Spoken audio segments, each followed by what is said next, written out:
लगातार बढ़ रहा है समुद्री जलस्तर।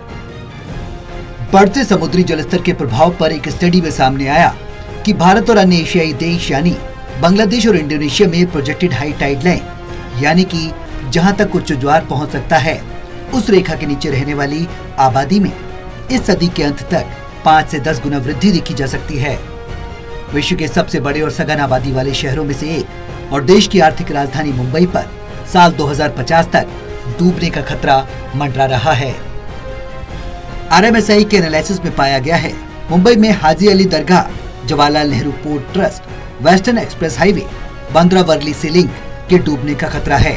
RMSI ने ये बात inter governmental panel on climate change यानी IPCC की असेसमेंट रिपोर्ट के आधार पर कही है। इसके अलावा जलवायु परिवर्तन के नए डेटा और प्रभाव को लेकर बनाए गए मॉडल का भी इस्तेमाल किया गया। प्रोजेक्टेड हाई टाइड लाइन का क्या मतलब है? एनालिसिस के लिए 6 शहरों के डिजिटल मॉडल बनाए गए हैं। जलवायु परिवर्तन को लेकर पब्लिश की गई सबसे लेटेस्ट इस रिपोर्ट का नाम climate change 2021 the physical science basis है। इस एनालिसिस के लिए देश के 6 तटीय शहरों मुंबई, चेन्नई, कोची, विशाखापट्टनम, मैंगलोर और तिरुवनंतपुरम को शामिल किया गया। RMSI के एक्सपर्ट्स ने इन शहरों के समुद्री किनारे के लिए एक हाई रेजोल्यूशन डिजिटल मॉडल तैयार किया है। इसके बाद जलस्तर और बाढ़ को मापने के लिए एक मैप तैयार किया गया है। IPCC ने अनुमान जताया कि साल 2050 तक भारत के चारों ओर समुद्र का जलस्तर काफी बढ़ जाएगा। 2050 तक 1 फीट बढ़ेगा नॉर्थ इंडियन ओशन का जलस्तर। जलवायु परिवर्तन को लेकर मिनिस्ट्री ऑफ अर्थ साइंसेज यानी MOES ने भी कहा है कि नॉर्थ इंडियन ओशन के जलस्तर में साल 1874 से 2004 के दौरान हर साल 1.06 से 1.75 मिलीमीटर की रेट से बढ़ोतरी देखी गई है। वहीं 1993 से 2017 के दौरान हर साल 3.3 mm का इजाफा भी हुआ। दोनों ही मामलों में ये बढ़ोतरी दुनिया भर में समुद्र के जलस्तर में हो रहे औसत बढ़ोतरी रेट के बराबर है, जिससे अनुमान लगाया गया है कि आने वाले समय में समुद्री जलस्तर में बढ़ोतरी होगी।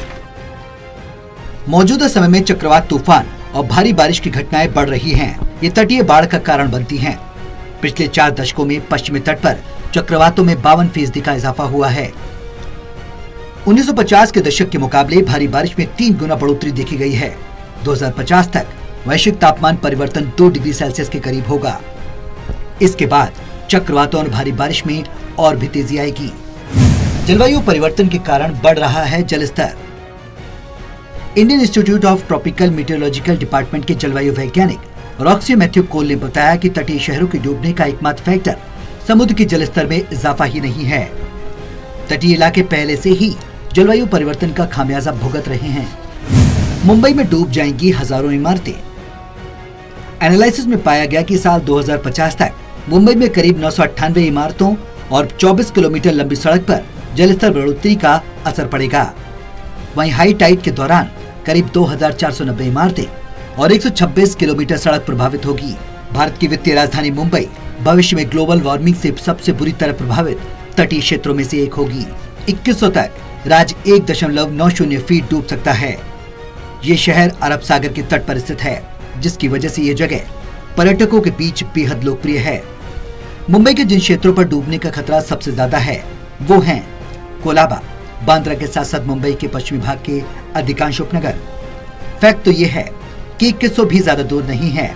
इससे पहले यानी 2050 तक आधी आबादी मुंबई समुद्र में समा जाएगी। कोची में 2100 तक आ सकता है 2.32 फीट पानी। केरल का ये सबसे खूबसूरत शहर भी इस सूची में शामिल है और एक रिपोर्ट के मुताबिक भविष्य में 2100 तक ये शहर 2.32 फीट पानी में जा सकता है। IPCC रिपोर्ट में कहा गया है कि अरब सागर का तापमान तेजी से बढ़ रहा है। इसके परिणाम स्वरूप चक्रवात, भारी बारिश और कई तरह की आपदाएं देखने को मिल रही हैं। कल्पना करना बेहद ही कठिन है। ये खूबसूरत शहर भी पानी में डूब सकता है। कहा जाता है कि समुद्र का बढ़ता स्तर और हिमालय के ग्लेशियरों का पिघलना यहाँ योगदान देने वाले मुख्य कारक हैं। 2.70 फीट पानी में डूब जाएगा भावनगर। गुजरात का शहर भावनगर भी इस सूची में आता है। रिपोर्ट में कहा गया है कि भविष्य में भावनगर 2.70 फीट पानी में डूब जाएगा। जो नासा द्वारा सूचीबद्ध शहरों में सबसे अधिक है। भावनगर एक पुराना शहर है जिसे 1724 में स्थापित किया गया था। अगर जलवायु परिवर्तन से जुड़ी किसी भी तरह के कार्य नहीं किए जाते हैं तो ये खूबसूरत शहर समुद्र में समा सकता है। चेन्नई का 45% शहर जलवायु परिवर्तन से होगा प्रभावित। तमिलनाडु का प्रमुख शहर चेन्नई भी भविष्य में पानी में डूबने के निशान तक पहुंच सकता है। नासा ने भविष्यवाणी की है कि शहर 1.87 फीट पानी के नीचे चला जाएगा। आपको बता दें, इसका लगभग 45% शहर जलवायु परिवर्तन से प्रभावित होने की भविष्यवाणी की गई है। चेन्नई में इस वजह से 55 इमारतों और 5 किलोमीटर लंबी सड़क को खतरा होगा। इनमें अधिकतर निचले इलाकों में मौजूदा रिहायशी बिल्डिंग्स होंगी। कोच्चि में साल 2050 तक करीब 464 इमारतों के प्रभावित होने की संभावना है। हाई टाइड के दौरान ये संख्या बढ़कर लगभग 1502 हो जाएगी। डूब जाएगा विशाखापत्तनम और तिरुवनंतपुरम। आंध्र प्रदेश राज्य में एक तटीय शहर जिसे आमतौर पर विजाग के नाम से जाना जाता है। यह अनुमान लगाया गया है कि शहर 1.77 फीट पानी में जा सकता है। आंध्र प्रदेश का ये शहर आज एक खूबसूरत बंदरगाह डेस्टिनेशन है जहां पर्यटकों को सबसे ज्यादा शांति मिलती है। इससे पहले कि ये जगह गायब हो जाए, आप यहाँ के हर एक कोने को अच्छे से देख लें। और हाँ, घूमने जाएं तो कृपया करके समुद्र तटों पर कूड़ा न फेंकें। वहीं विशाखापट्टनम में 2050 तक करीब 206 घर और 9 किलोमीटर सड़क नेटवर्क डूबने की आशंका है। तिरुवनंतपुरम में यह आंकड़ा 349 और 387 इमारतों का रहेगा। वहीं विशाखापट्टनम में 2050 तक करीब 206 घर और 9 किलोमीटर सड़क डूब जाएंगे।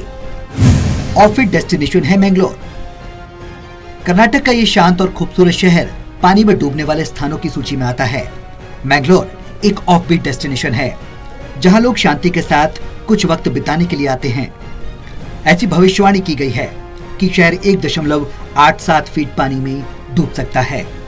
और जिस तरह से जलवायु परिवर्तन का हाल है, उस तरह से यहाँ की खूबसूरती धीरे धीरे पानी में मिलती नजर आ रही है।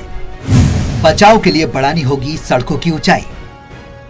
आरएमएसआई के सीनियर वाइस प्रेसिडेंट पुष्पेंद्र जौहरी ने कहा, तटीय शहरों से कितना पानी अंदर के इलाकों में जाएगा, ये बात इस बात पर निर्भर करेगी कि हमारे पास किस तरह का कॉन्टिनेंटल शेल्फ है। कॉन्टिनेंटल शेल्फ समुद्र के नीचे डूबा हुआ कॉन्टिनेंट का किनारा होता है। जलस्तर में बढ़ोतरी का असर अलग अलग इलाकों में अलग अलग होगा। Special desk, total news.